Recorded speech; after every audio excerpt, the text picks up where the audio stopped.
오늘은 보고 믿더라, 보고 믿더라 라는 제목으로 하나님의 말씀 같이 나누도록 하겠습니다. 믿는 것을 우리가 본다라고 의미할 수도 있습니다. 믿는 것은 보는 것이다. 믿음은 보는 것이다. 이렇게 말할 수 있다는 것입니다. 그래서 하나님을 바라본다라는 것은 곧 하나님을 믿는다라는 것입니다. 우리의 믿음은 하나님을 바라보는 것이죠. 그렇죠? 그래서 예수님을 믿는다 할 때 이러한 관점에서 보면 예수님을 바라본다라는 거예요. 그렇죠? 예수님을 바라보는데 어떻게 바라보느냐예요. 세 가지를 우리가 생각해 볼 수가 있습니다. 예수님을 믿는다라는 것은 예수님을 바라본다라는 것인데 예수님을 어떻게 바라보느냐라는 거예요. 첫 번째는 예수님을 하나님으로 바라본다라는 거예요.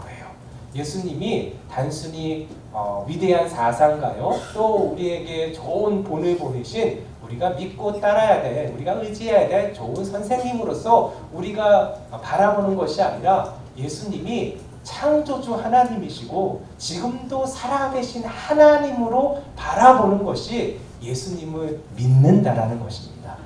두 번째로 예수님을 믿는다라는 것은 예수님을 어떻게 바라보냐 하는 거예요. 두 번째로 예수님을 내 삶의 유일한 기준으로 바라본다라는 거예요. 내 삶의 유일한 기준으로 바라본다는 것은 무엇이냐면 예수님이 말씀하신 것처럼 예수님이 이렇게 말씀하셨습니다. 내가 곧 길이요 진리요 생명이라고 하셨어요. 예수님을 나의 유일한 길로, 나의 유일한 진리로, 나의 유일한 생명으로 바라보는 것이 내가 예수님을 믿는다라는 것입니다. 우리가 기준을 할 때 우리 예전에 보면 저도 어렸을 때 이제 운동장에서 뭐 이렇게 조회를 하거나 이럴 때 보면은 이렇게 나란히 서게 되잖아요. 나란히 서게 될 때 항상 뭐가 있냐면 기준이 있어요. 기준.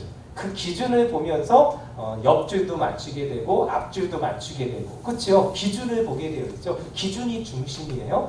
우리가 예수님을 믿고 예수님을 바라본다라는 건 뭐냐면 나의 삶, 내 삶의 영원한 기준으로 바라본다는, 내가 어떻게 해야 될지 예수님을 바라보면서 그 기준을 맞춘다라는 것이죠. 내가 무슨 말을 해야 될지, 무슨 생각을 해야 될지, 무슨 행동을 해야 될지, 이것이 그냥 사람들이 주는 경험이나 교훈을 바탕으로 하는 것이 아니라 내가 느끼고 있는 감정에 따라서 하는 것이 아니라 예수님이 내 기준이라는 거예요. 그게 예수님 믿는다라는 거예요. 내 생각과 내 말과 내 행동의 기준이 오직 예수님이다라는 것이 예수님을 믿는다라는 것입니다. 세 번째로 예수님을 믿는다라는 것은 무엇이냐면 예수님을 나의 영원한 목자로 바라본다라는 거예요. 여러분, 목자는 어떤 의미가 있어요? 목자와 양은 사실은 이렇게 성경에서 말하는 목자와 양은 다른 의미가 아니에요. 그냥 우리가 생각하는 목자와 양의 관계가 아니라 아버지와 아들과의 관계가 목자와 양의 관계예요. 그러한 것으로 예수님을 바라본다라는 거예요. 나의 아버지로 바라본다는 것이죠. 여러분, 아버지와 아들 관계는 어떻게 돼요? 자녀를 둔 우리 부모님들 다 알지만 어린 자녀들 어디 가다가 넘어지고 그러면 어떻게 돼요? 그 넘어지지 않게 꽉 붙잡아주는 게 그 부모잖아요. 그렇죠? 부모가 다치지 않도록 보호해주고, 그렇죠? 그래서 다윗은 하나님에 대해서 어떻게 고백하냐면 여호와는 나의 목자시니 내가 부족함이 없음이로다. 그가 나를 푸른 초장에 누이시며 쉴 만한 물가로 인도하시는도다. 이렇게 고백할 수 있었던 거예요. 그러니까 하나님이 어떤 분이시라? 목자라는 거예요. 우리가 예수님을 믿는다는 건 뭐냐면 목자로서 바라보는 거예요. 여러분, 양에게 있어서 목자는 절대적인 것입니다. 왜냐하면 양은 자기가 스스로 푸른 초장을 갈 수가 없어요. 찾을 수가 없어요. 길을 알지 못하기 때문에. 목말라 한다 할지라도 물을 찾을 수가 없는 거예요. 그 길을 알지 못하기 때문에. 그래서 양은 목자에게 절대적으로 순종하게 되어 있어요. 절대적으로 목자의 음성을 따라갈 때에만 푸른 초장을 경험하게 되고 쉴만한 물가를 경험하게 되는 것이죠. 또 이 양들은 광야에 있기 때문에 그 광야 가운데 맹수들이 와서 공격할 수도 있잖아요. 다윗이 이렇게 고백해요. 내가 사망의 음침한 골짜기로 다닐지라도 해를 두려워하지 않을 것은 주께서 나와 함께 하시니라. 주의 지팡이와 막대기가 나를 안위하시나이다. 아멘. 그러니까 목자와 양의 관계가 뭐냐면 늘 함께 하셔서 양을 지켜준다라는 거예요. 양이 길을 모를 때 그 길을 끝까지 안내해주는 자가 될 뿐만 아니라 맹수가 와서 그 양을 해칠 때에 도망가는 자가 아니라 양의 목자는 뭐 자기의 몸을 내던져서 그 맹수와 싸우는 자.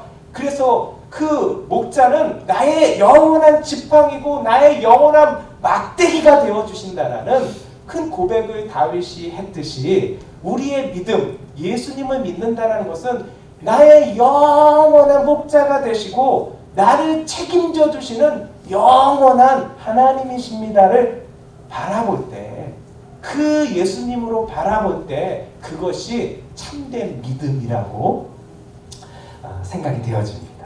그렇죠? 이게 예수님을 믿는다라는 거예요. 오늘 본문에 보면은 사도 요한이 이러한 믿음이 세워지는 귀한 사건을 경험하게 돼요.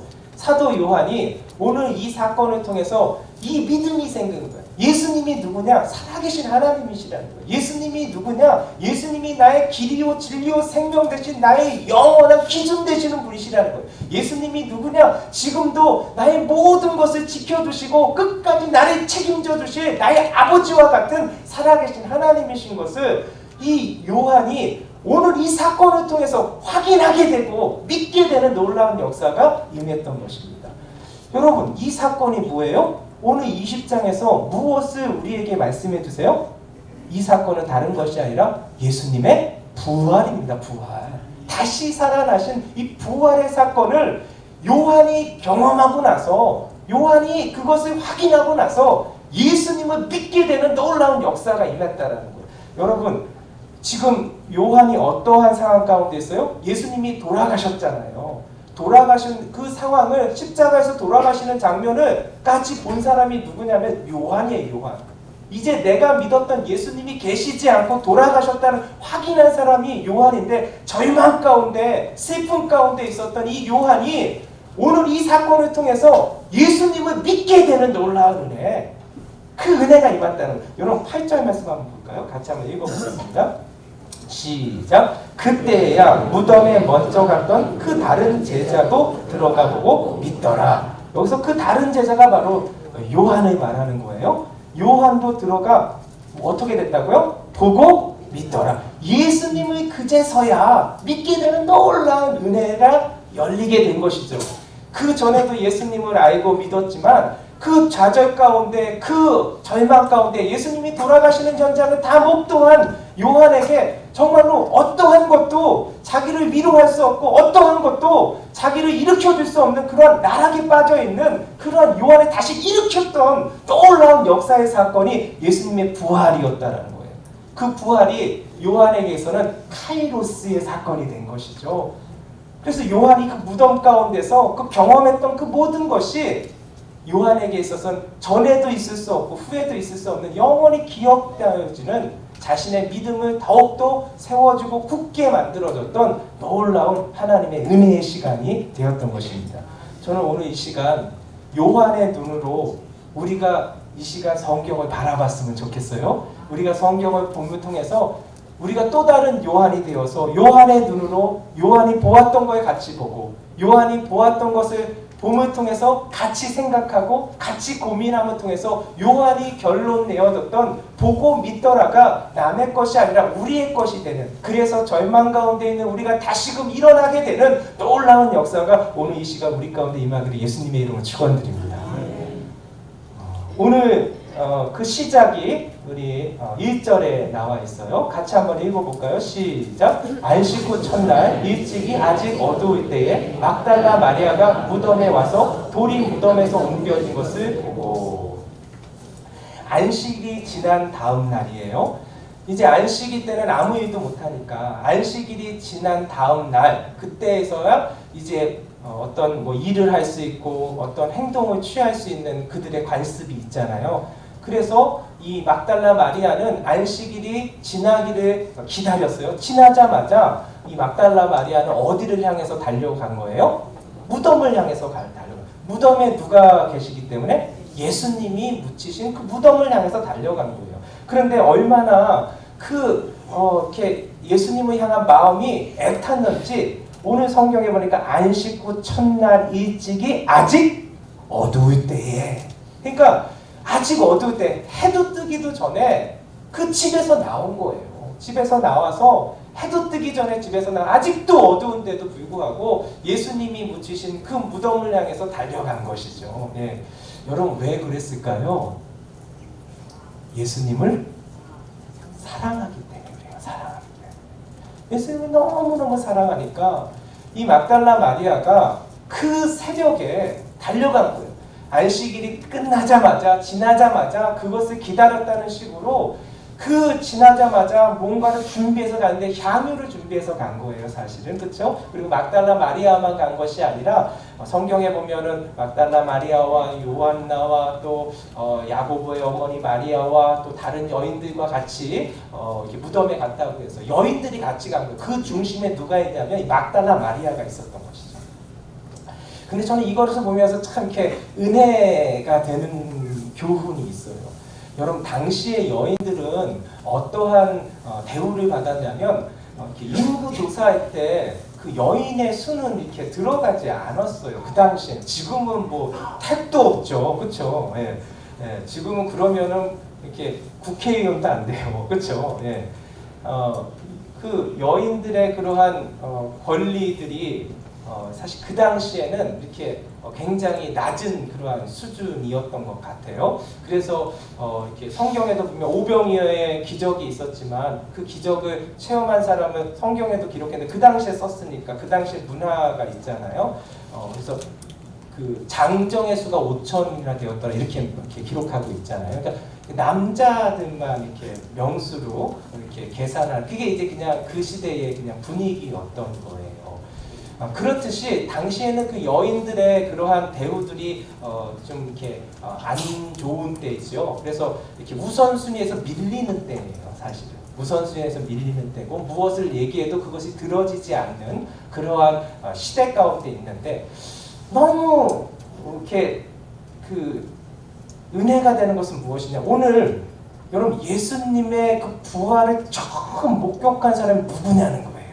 처음 목격한 사람이 그 시대 가운데는 인정받지 못하고 그 시대 가운데 우선순위에서 가장 처지는 사람이 여인들이 가장 먼저 예수님의 부활을 목격한 그 1호가 되었다는 거. 할렐루야. 그러니까 여러분 예수님의 그 부활을 처음 목격했다는 것은 뭐 일반 사람들에게는 큰 의미가 없지만 하나님 나라에서 너무 영광스러운 거 아니겠습니까? 가장 처음으로 예수님의 부활하심을 경험하고 목격한 증인이 누구십니까? 그러면 막달라 마리아와 여인들이 우리가 천국에 가면은 그렇게 막 이렇게 너무 대단하십니다 막 이럴 정도로 영광이지요, 영광. 그렇죠? 근데 저는 이걸 보면서 느끼는 게 뭐냐? 하나님의 나라는 세상과는 다르구나. 여러분 이 세상은요, 이 세상에 우선순위가 있어요. 그렇죠? 지금도 마찬가지입니다. 여러분 미국에 가면 저도 미국에 있지만 미국이 평등할 것 같죠? 평등하지 않습니다. 예. 뭐 여러 민족이 있으니까 되게 평등한 것 같죠? 아니요, 그렇지 않습니다. 차별도 많아요. 예, 차별도 많고 이렇게 동양인들이 거기서 살아가지만 여러분 동양인들 여러분 미국에서 주류 사회에서 동양인들이 그렇게 눈에 띄지 않아요. 정말 훌륭한 사람이에요. 똑똑한 사람이에요. 그래도 한계가 있어요. 올라가는 한계가 있어요. 차별이 보이지 않는 차별이 굉장히 많습니다. 예.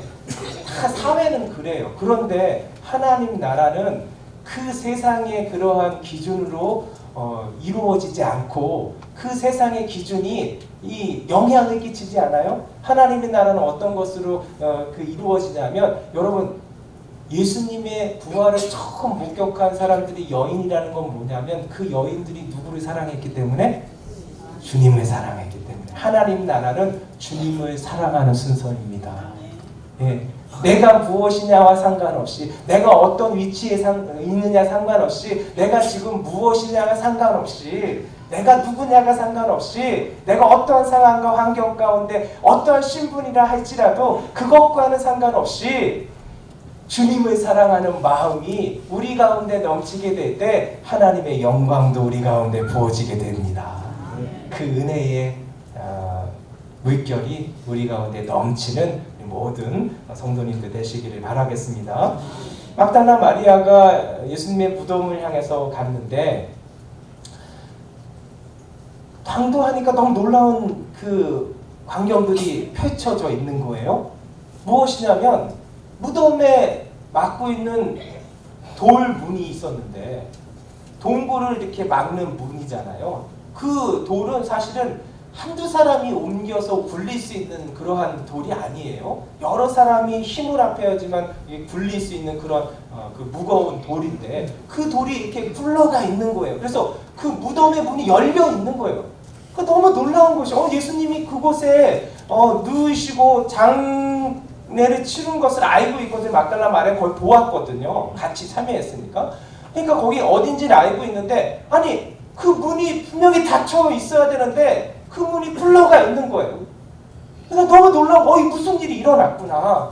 그래서 무덤가로 가게 돼서 들어가지를 못하고 그 무덤 안을 보게 된 거예요. 무덤 안을 보게 되니까 아니 분명히 거기에 예수님의 그 시신이 놓여 있었는데 예수님의 시신은 어디 간 데 없고 그냥 예수님을 쌓았던 세마포만 남겨져 있는 것을 그러니까 예수님의 그 시신이 누가 훔쳐갔구나. 이걸 어떻게 이런 마음들이 생겨서 이 여인들이 어디를 향해서 가게 되냐면 제자들한테 가게 되는 것을 보게 돼요. 2절 말씀입니다. 같이 한번 읽어볼까요? 시작. 시몬 베드로와 예수께서 사랑하시던 그 다른 제자에게 달려가서 말하되 사람들이 주님을 무덤에서 가져다가 어디 두었는지 우리가 알지 못하겠다. 예수님의 시신은 누가 훔쳐갔습니다. 이렇게 얘기를 한 거예요. 그래서 베드로와 또 예수께서 사랑하시던 그 다른 제자가 누구예요? 요한이죠. 요한.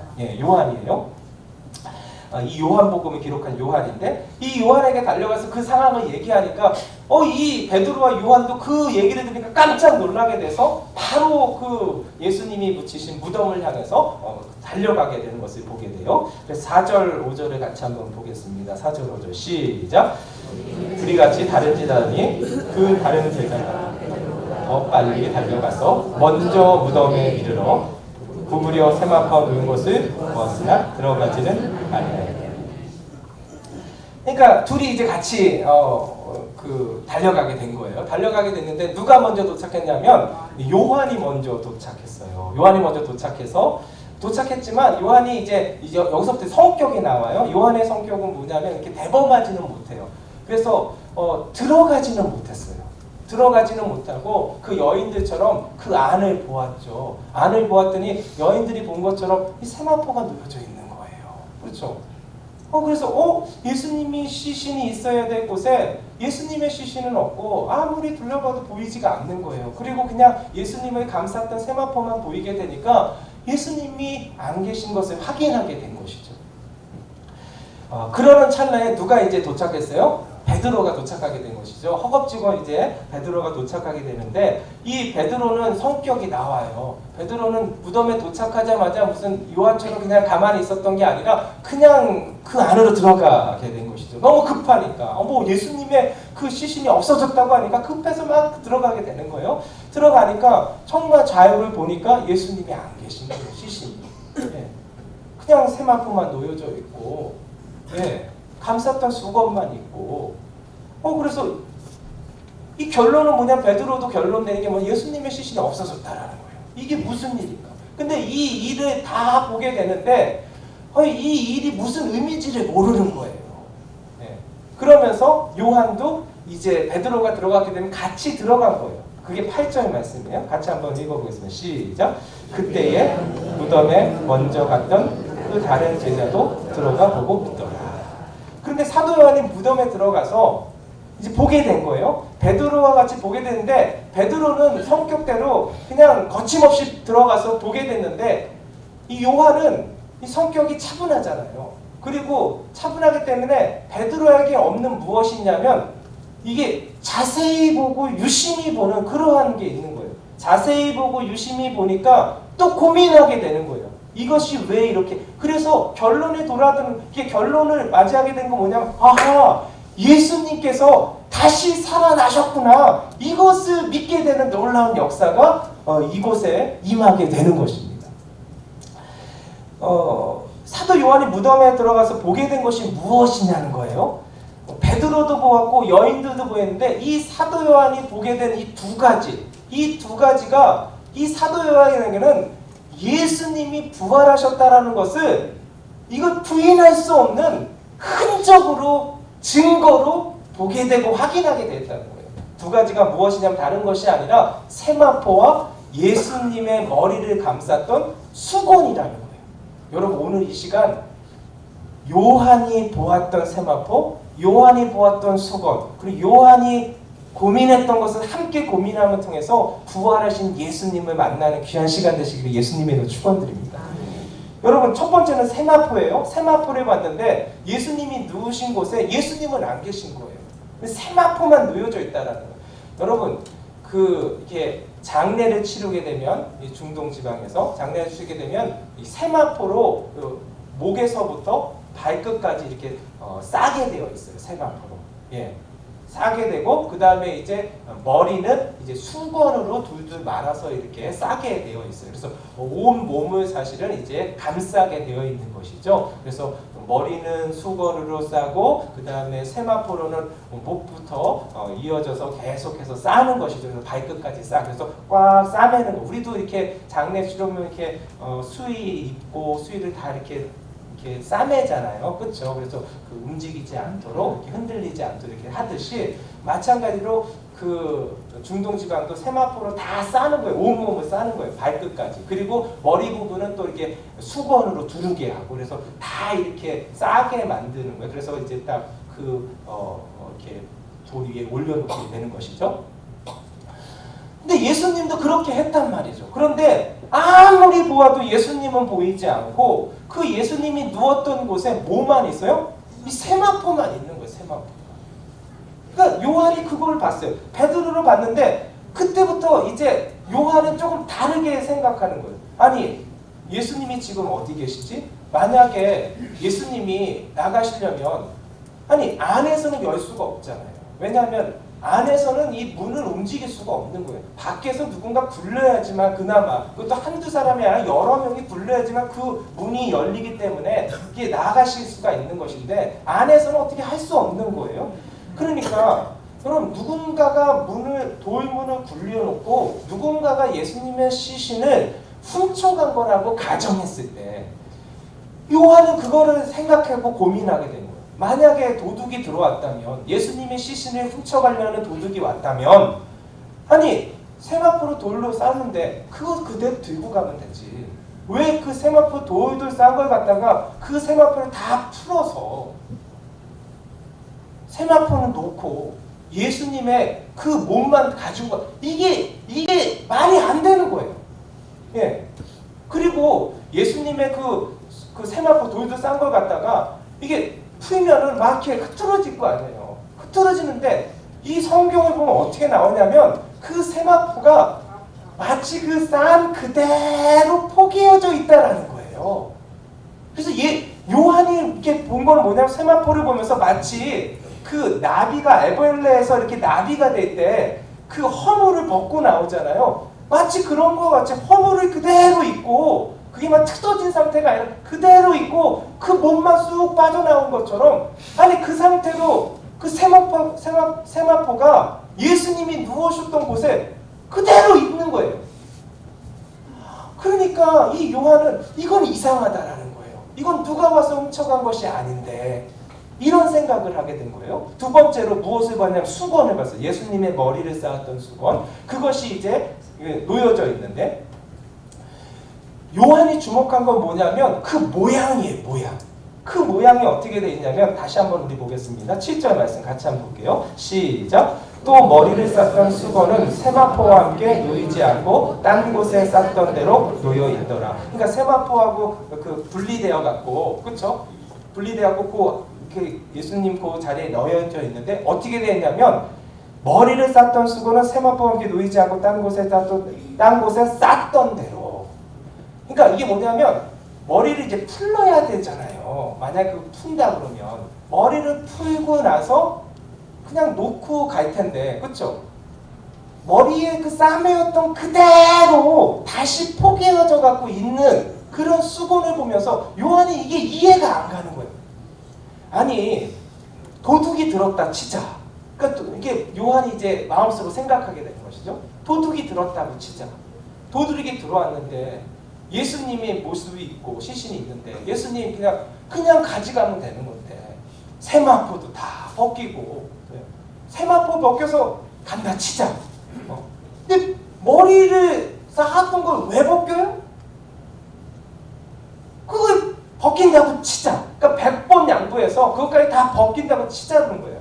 벗긴다고 치면 아니 머리에 수건들 벗기면은 다 풀어헤치는 거 아니에요? 풀어헤치면 그 풀어헤친 거 놓고 가는 것이지 그 풀어헤친 걸 다시 또 돌돌 말아갖고 그 상태 그대로 고스란히 놓아지게 되는 거는 이건 그림이 그려지지가 않는 거예요. 그러니까 요한이 그 수건을 보면서 이건 뭐냐면 그냥 그대로 몸만 빠져나오신 거예요. 그러니까 요한은 결국 무엇을 확신하냐면 그 전까지는 예수님이 돌아가신 현장에 누가 있었냐면 요한이 있었어요. 그래서 요한이 무엇을 알고 예수님 돌아가셨다는 걸 알고 있는 거예요. 돌아가셨고 그래서 좌절 가운데 빠진 거예요. 내가 믿는 예수님이 안 계시잖아요. 우리를 지켜주셨던 예수님이 안 계신 거잖아요. 이제 나 홀로 된 거잖아요. 외톨이가 된 거잖아요. 이제 힘도 없잖아요. 예수님 때문에 그 뒤에 있었기 때문에 모든 것을 누릴 수 있는 자가 되었는데 예수님 돌아가시고 안 계시잖아요. 모든 사람이 죽었을 때 그 죽음의 권세에 갇혀있듯이 예수님도 그런 줄 알았는데 요한이 무덤에서 본 것은 무엇이냐면 빈 무덤인 거예요. 빈 무덤인데 나 세마포를 보고 그리고 머리를 쌓았던 수건을 보니까 예수님이 십자가에 달리기 전에 말씀하셨던 말씀이 기억나는 거예요. 내가 십자가에 못 박히게 될 것이나 3일 만에 살아나리라. 3일 만에 살아나리라. 여러분 오늘 이 요한이 본 예수님의 부활의 흔적 그 흔적을 우리도 보기를 원합니다. 그래서 요한은 슬픔 가운데 있었는데 좌절 가운데 있었는데 오늘 그 예수님이 남기신 흔적 세마포와 그리고 수건을 통해서 고민한 결과 이건 누가 가져간 것이 아니라 도둑이 든 것이 아니라 예수님이 그 전에 말씀하신 것처럼 예수님이 다시 살아나셨다는 거예요. 그래서 보고 믿더라는 거예요. 여러분 오늘 이 말씀이 우리에게 주시는 귀한 메시지가 있어요. 우리 예수님 죽으시고 사흘 만에 부활하셨습니다. 우리가 믿는 예수님은 살아계신 하나님이시라는 거예요. 그 살아계신 하나님이 요한도 그 부활하신 예수님이 남겨주신 흔적을 통해서 예수님을 믿었듯이 여러분 요한은 지금 부활하신 예수님을 만나지 않은 상태예요. 아직 부활하신 예수님이 요한을 만나주지 않은 상태예요. 그러나 요한은 믿었다고 했어요. 무엇을요? 부활을 믿은 거예요. 그래서 예수님을 지금도 살아계신 하나님으로 믿게 되는 거예요. 그 세마포와 그 수건을 통해서 내가 믿는 예수님이 십자가에서 죽으시고 사망의 권세 아래 갇힌 분이 아니라 지금도 살아서 역사하시는 하나님으로 바라보게 되는 놀라운 은혜가 이 사건 가운데 임하게 된 것입니다.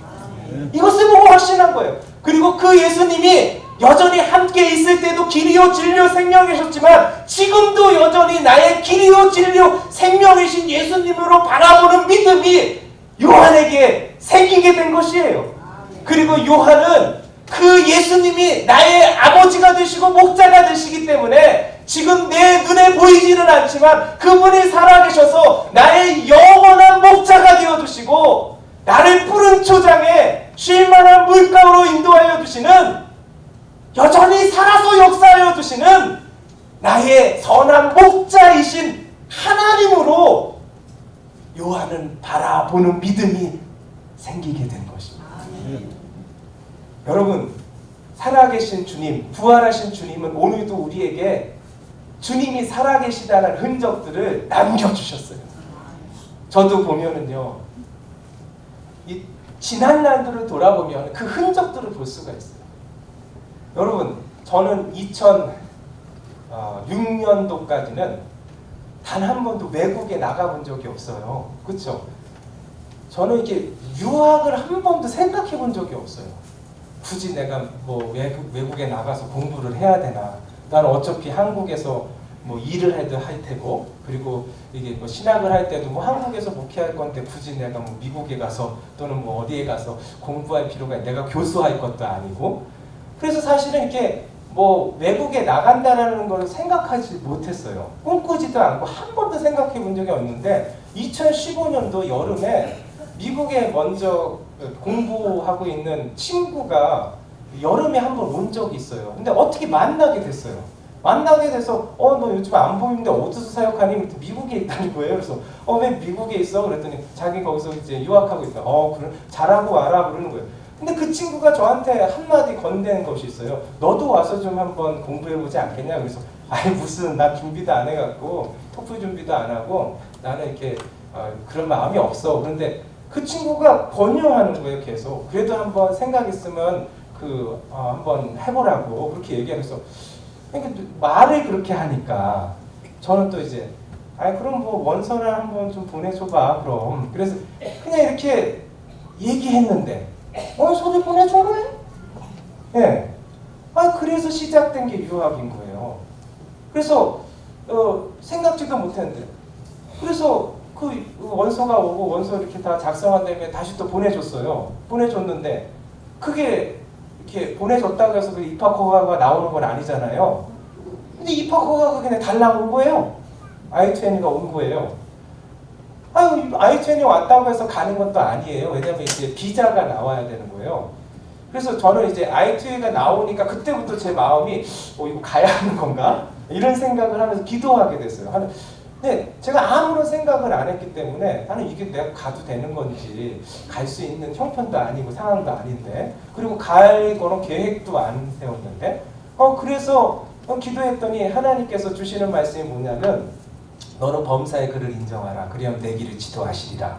잠언 3장 6절 말씀이잖아요. 늘 제 가슴 속에 있는 말씀. 너는 범사의 그를 인정하라. 하나님을 인정하라는 거예요. 하나님을 바라보라는 거예요. 하나님을 붙들라는 거예요. 그러면 그가 너의 길을 인도해 주실 것이다. 지도해 주실 것이다. 믿고 그냥 기도한 거예요. 그랬더니 이제 I-20가 날라왔잖아요. 그래서 기도하기 시작하니까 하나님께서 역사해 주셔서 이 비자도 준비를 했는데 그게 그냥 달랑 나와버린 거예요. 나와갖고 그냥 갔어요. 근데 갔는데 아무런 준비가 안 됐잖아요. 어떻게 살아야 될지도 모르고 딱 1년 되니까 11개월 만에 갖고 왔던 모든 돈들이 사라지는 거예요. 유학을 하려면 한 2-3년을 해야 되는데 이게 안 되는 거예요. 예, 그래서 갈 생각도 하고 이제 그런데 이게 다 하나님께서 사의 길을 열어주시더라고요. 믿으시면 아멘. 예, 제가 증인이잖아요. 제가 12년을 있었어요. 12년 동안 제가 굶지 않았습니다. 12년 동안 제가 하나님의 은혜 가운데서 그곳에서 유학도 마칠 수가 있었고 그곳에서 사역도 할 수도 있었고 그래서 하나님께서 거기서 머물게 해주시고 그러니까 저는 한 번도 제가 거기서 12년을 있게 될 것이라고 생각도 못했어요. 사실은. 그런데 12년 동안 그곳에 있다가 그리고 또 한국에 올 것도 생각을 못했는데 2017년도에 또 한국으로 올 수 있는 귀한 은혜가 있어서 지금 이 자리에 있잖아요. 제가 여기에까지 오는 데 있어서 한 번도 제가 계획한 적이 없어요. 근데 하나님이 역사해 주시는 거예요. 그때마다 하나님께서 하나님이 살아계시다라는 거, 부활하신 주님이 나의 길을 인도해 주신다라는 거, 살아서 역사하신다는 게 나의 길이 되어주시고 나의 진리가 되어주시고 생명이 되어주시는 귀한 흔적들이 과거를 들어보면은 그 흔적들을 보게 된다. 할렐루야. 오늘도 그 흔적들을 바라보시기 바랍니다. 그러면 우리 가운데 무엇이 생기냐면 내가 믿는 주님이 지금 살아계시다라는 거예요. 할렐루야. 여러분, 바람은 눈에 보이지 않아요. 그렇지만 창밖에 보면 나뭇가지가 흔들리는 거 보면 우리는 부인할 수 없는 한 가지는 뭐냐면 바람이 분다라는 거예요. 바람이 있다라는 거예요. 마찬가지예요. 부활하신 주님, 우리의 눈으로 보이지 않지만 우리의 인생 가운데 남기신 흔적이 있단 말이에요. 요한은 그것이 빈 무덤 가운데는 세마포였다라는 거예요. 요한의 눈에는 그 빈 무덤에 있는 수건이었던 거예요. 그 세마포와 수건을 봄을 통해서 그 흔적들을 주님이 남기신 흔적, 부활하신 그리고 남기신 예수님의 흔적으로 말미암아 믿었다라는 거예요. 할렐루야. 오늘도 그 부활하신 예수님을 우리의 흔적 속에서, 우리의 삶의 터전 속에서 여러분 찾아냄을 통해서 예수님을 믿는 귀한 은혜가 있기를 예수님의 이름 축원드립니다. 근데 예수님이 말씀하셨어요. 본고로 믿느냐 보지 않고 믿는 자는 복되도다. 네. 오늘도 그 예수님의 흔적들을 보지 못한지라도 그 예수님의 말씀이 믿어진다면 여러분 이것이 더 큰 은혜예요. 그렇다면 오늘도 그 믿음 가운데 거한다면 오늘도 무엇을 할 수 있냐면 내가 믿는 예수님이 살아계시다라는 거예요. 믿으시면 아멘. 그 살아계신 하나님이 오늘도 나의 길이 되어주신다라는 거예요. 나의 진리가 되어주시고 나의 생명이 되어주시는 놀라운 은혜를 오늘도 우리가 체험할 수 있다는 거예요. 그리고 그 하나님이 오늘도 예수님이 부활하신 예수님이 살아계신 주님이 나의 영원한 목자가 되어주셔서 지금 내가 길을 알지 못하지만 그 길을 인도하여 주시는 놀라운 은혜를 우리가 경험하게 될 것이고, 그리고 우리를 대적하는 여러 공격이 있을지라도 막아주시는 놀라운 은혜가 오늘도 우리 가운데 부어지는 하루가 되게 될 것입니다. 그 하루가 내일도 될 것이고 모레도 될 것이고 영원토록 이어지는 그 약속을 주신 분이 부활하신 주님이시라는 것입니다. 우리도 그 주님을 바라보면서 우리가 나아가는 귀한 우리의 가정, 우리의 삶이 되기를 예수님의 이름으로 축원드립니다.